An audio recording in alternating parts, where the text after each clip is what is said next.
Ageng Pengging murid Syekh Siti Jenar.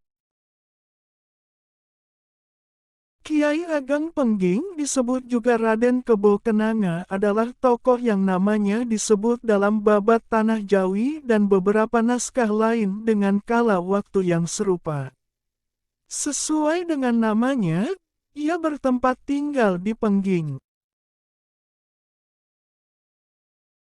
Lokasi sekarang berada di Kecamatan Banyudono, Boyolali. Kiai Ageng Pengging terkait dengan Jaka Tingkir. Ia kelak dihukum mati oleh penguasa Kerajaan Demak pada masa pemerintahan Raden Patah karena dituduh memberontak.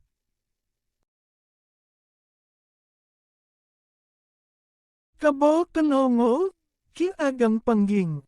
Kakaknya bernama Raden Kebo Kanigara, Ki Ageng Banyubiru, Ki Ageng Purwoto Sidik, dan adiknya bernama Kebo Amiluhur, Ki Ageng Butuh. Ketiganya adalah putra pasangan Andayaningrat, Ki Ageng Pengging Sepuh. Said Muhammad Kabungsuwan, Jaka Bodo, Jaka Sengara, dan Retno Pembayun. Ia diangkat menjadi Bupati Pengging karena berjasa dalam menemukan Retno Pembayun, putri dari Brawijaya, Raja Majapahit, versi Babat, yang diculik Menak Dali Putih.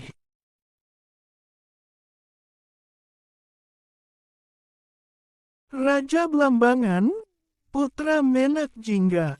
Jaka Sengara berhasil menemukan sang putri dan membunuh penculiknya.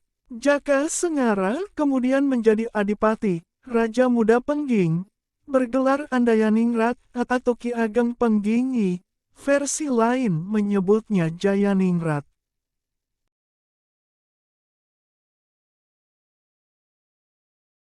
Kedua putranya menempuh jalan hidup yang berbeda. Kebo Kanigara yang setia pada agama lama meninggal saat bertapa di puncak Gunung Merapi. Sedangkan Kebo Kenanga masuk Islam di bawah bimbingan Syekh Siti Jenar. Serat Kanda mengisahkan, Andayaningrat membela Majapahit saat berperang melawan Demak. Ia tewas di tangan Sunan Ngudung, Panglima Pasukan Demak, yang juga anggota Wali Sanga. Kebo Kenanga tidak ikut berperang karena takut menghadapi gurunya.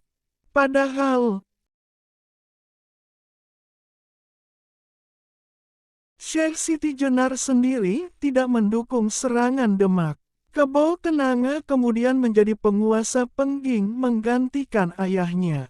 Namun, ia tidak menjalani hidup mewah sebagaimana para bupati umumnya, melainkan hidup sebagai petani membaur dengan rakyat. Teman-teman tolong subscribe dan nyalakan lonceng channel Momo Ayo Belajar ini supaya dapat informasi menarik lainnya. Terima kasih.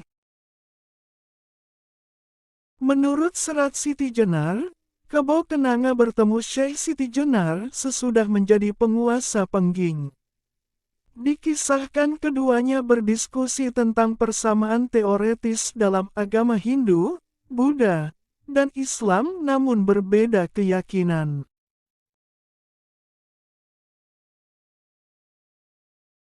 Menurut Babat Tanah Jawi, Ki Ageng Pengging dicurigai Raden Patah hendak memberontak karena tidak mau menghadap ke Demak. Patih Wanapala, versi Serat Siti Jenar menyebut Patih Wanasalam, dikirim ke Pengging untuk menyampaikan teguran.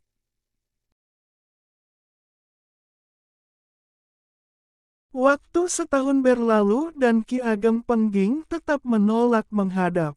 Apalagi ia gencar mendakwahkan ajaran Syekh Siti Jenar yang dianggap sesat oleh pemerintah Demak. Sunan Kudus pun dikirim untuk menghukum mati Ki Ageng Pengging. Setelah melalui perjalanan panjang, rombongan Sunan Kudus akhirnya tiba di Pengging. Ki Pengging merelakan kematiannya daripada harus menghadap Raden Patah.